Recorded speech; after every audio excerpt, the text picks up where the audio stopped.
So this is kind of weird to operate, as far as it's got this gigantic engine in it, dual force. Oh, I'm sorry, it's a 30-inch cutting width, and it has a 10 horse engine, 223 cc's.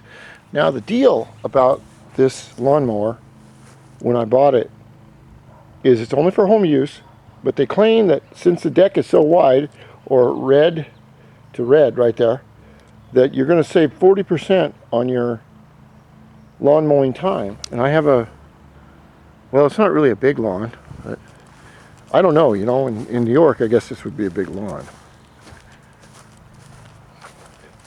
But I'm going to have to go all the way around here and all the way down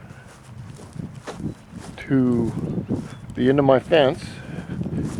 And if you can see, let's see, this is a little bit of trivia here. If you look right next to the house, you'll see a pink, where'd it go? There's a pink house back there. It's a mansion.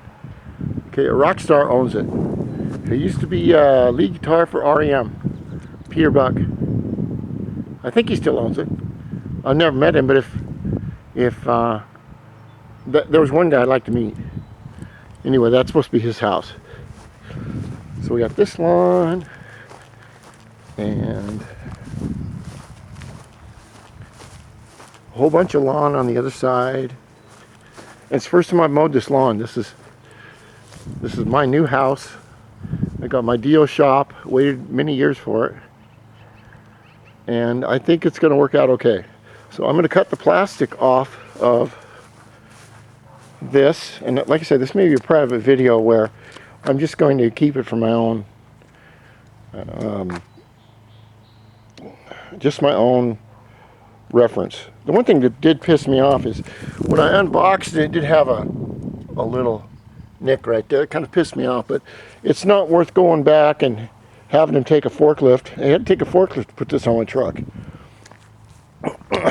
So this is supposed to be something called personal pace. It's where this part right here, it goes up and down, up and down. And your blade deal is right here. This is the blade engagement thing. So as far as I know, it's not a mulching mower. It's either a rear bag or a side exit mower. So I'm going to take all this plastic off, check the oil like they say, and then fire it up.